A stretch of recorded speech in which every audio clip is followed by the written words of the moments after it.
to do something exciting.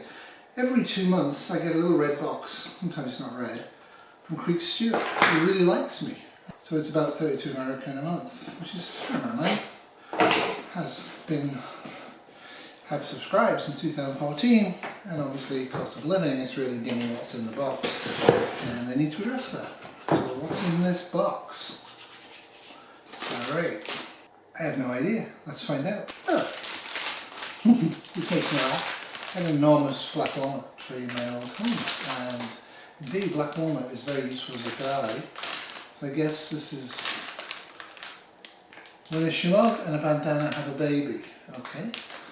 Open it up, look at this, find out what's going on. Imperial Strayed. Taylor Brand's professional trimming tool. This is funny. I actually have had this before, I think maybe even from Apocabox.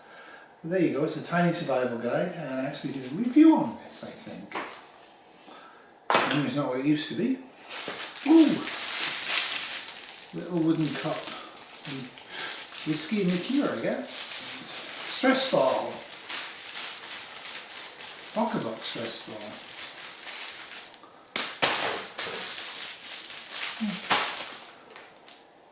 Oh, look at that.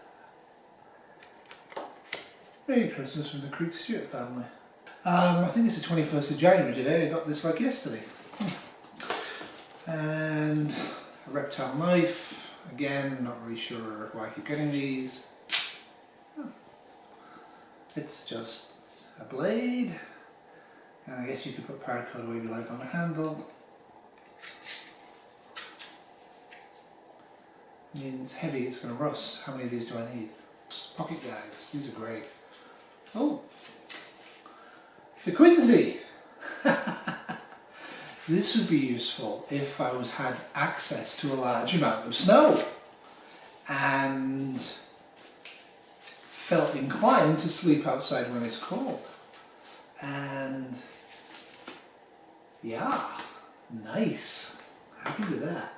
The only problem with getting a book like that on Quincy is like, where on earth are you going to find the snow from? I don't know. Let me know if you can see any snow. But I think I actually will build that Quincy, and I think I may even try and sleep in it. My sleeping in a normal tent was a complete disaster. So far I think basically I've got away with it. I think the BioLite stove and everything is okay. It's just one flashlight that appears to be toast, but I'm see if I can fix that. I think a Quincy right here, and then I can have the access point here, and maybe even knock the top off once I've slept in it. So little Wolfie, if he feels inclined, has something he can climb up. Little cloth bag. Put acorns in this, or whatever, and put them in streams, get rid of the tannins. Metal. A crown? A crown? A plastic bag. Inside the plastic zip bag we have paracord and a piece of paper. Okay, so this is the Master Maya knife, fitted sheath, and 550 paracord. So this is 550 paracord.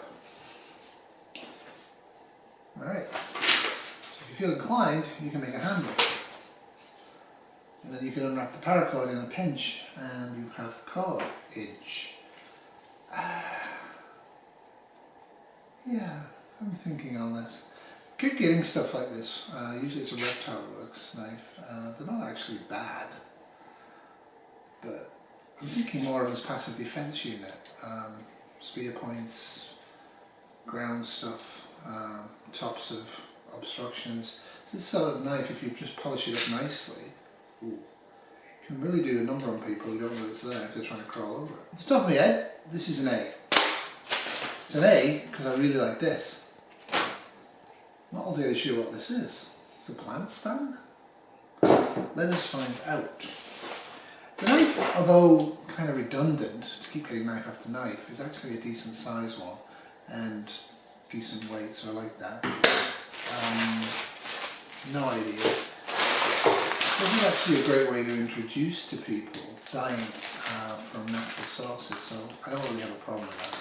But I'm kind of interested what's in the kit. These are always good to hand out in packages to people, Christmas gifts or whatever, not bad. The Mr. Meyer box. In 1936 there was a farmer called Hugo Kraft who was ploughing an area for the first time ever on the island of Gotland in Sweden. The field he was ploughing was a swampy mire a few years earlier and was recently drained. Before it was a swampy mire, it was a lake back in the Viking Age.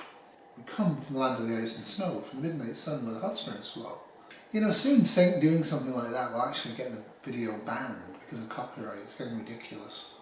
The area was known as the Master Meyer Mire. I find that redundancy of language unusual for Sweden, but anyway. While he was ploughing, Hugo found a wooden chest. It wasn't just any chest. It was a chest of Viking origin that contained over 200 Viking woodworking tools. It was the largest Viking tool find in European history. In this Apocabox, we've recreated two of the items found in the Master Meyer chest. The Master Meyer forest knife, which is obviously this, and the Master Meyer trivet, which I'm guessing is this. Every Viking woodworker needed a good knife. We've used the illustration of the knife remnant found in the Master Meyer chest to recreate a new version of the knife just for you. So this is number 40, which would be there.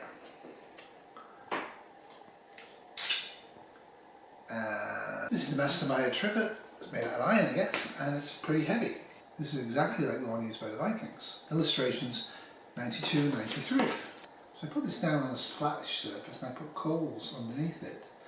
And then I put little stuff on top to bake and heat. Brew tea, bake bread. I think it's actually ready. Actually, for me this is pretty useful because right now, because we have no hot water and we have insufficient power, etc., and the furnace stoves aren't working externally and all the rest of the major problems we have in our new off-grid property, we're actually being heated only by a wood furnace, a wood stove, a traditional one. So we do get quite a bit of coals from that. So I will actually give this a go. Kind of like the idea of being able to toast bread. That's what it claims. So I'll give that a go. So we press my reluctant camera woman into it, and basically I can just put it on there, and then we have a fairly secure thing to put pots on, rather than just put it on. As you can see, I really need to get some proper metal stuff here because we're just kind of ruining it. But in the morning, if I can rake this out, I can put that directly into here, and I could put a kettle on it or whatever. To be honest with you, I don't think doing that's going to work very well for me. But putting it on here is going to be fine because this is really hot anyway, so I don't really need to access this part.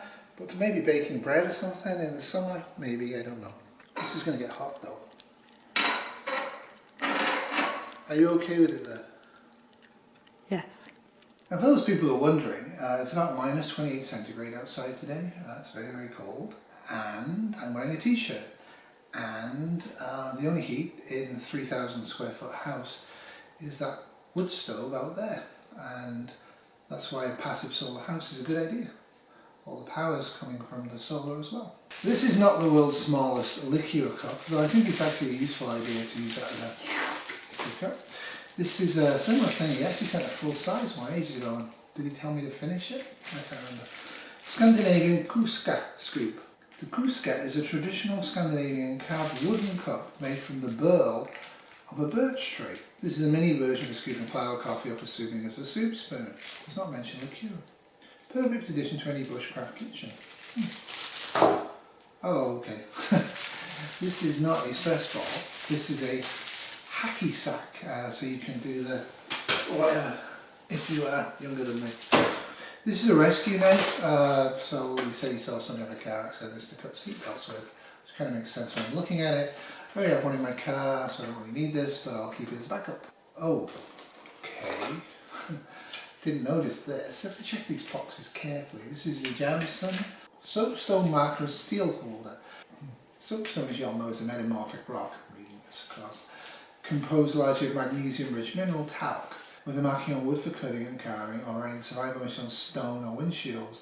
Soapstone is water and heat resistant. It will mark on almost anything. So this says press, so I press this, and this comes loose. This is a soapstone. So this is kind of like a traditional pencil, but once you've got it loose, it's loose. So when you press it, it should retain itself. Yeah. Interesting. I tend to use permanent markers myself, but I will give this a little bit of a go. But I want to do it in a way that isn't kind of vandalism, so I'm going to try doing it on maybe tile and see how it goes. So that's it for another fun-filled edition of opening a Apocabox off-grid without really having any bushcrafter skills. No, I'm particularly interested in bushcrafting. But yeah, I kind of rate this an A. I still rate this an A. You know, it's not exactly free to send heavy metal objects like this to Canada from the States, and I can see this being useful. That's it from Huples Cat. I hope you enjoyed this exciting edition of What's in a Red Box from Apocabox, and take it easy. It is actually, like, I think minus 22 centigrade right now.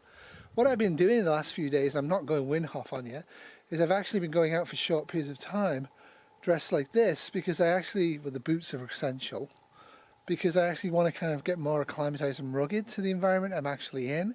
And it's too easy in that house because it's so hot. Like, it's boiling. It's really hot no matter where, especially upstairs where I'm sleeping. It's really, really hot. Alright, take care. Love you all, bye. This has been a Blinky Terrier production 2022. Wolfie, Wolfie, where am I, Wolfie? Poor Wolfie's starving.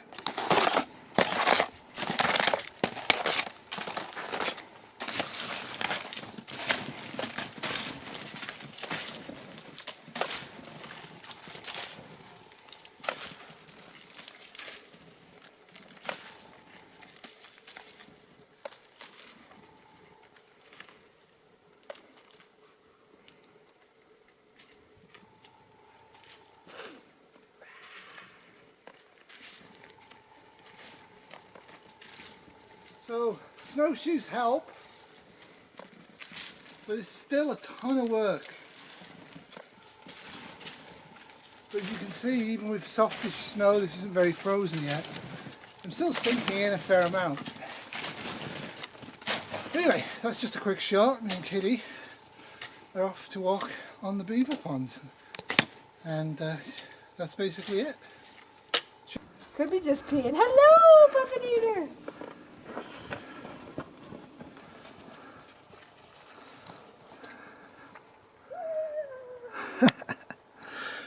Yep. Yeah, it was fun. We were up about 50 minutes on snowshoes, just Costco ones from years ago. Pretty good. The poles I got for my retirement party are really great, and I might have to get some for Kitty as well, because the ones she was using weren't very good. They kept loosening. And I think everybody's coming back now. If you have a scaffold in your house, use it to dry things. Puffin, how are you doing?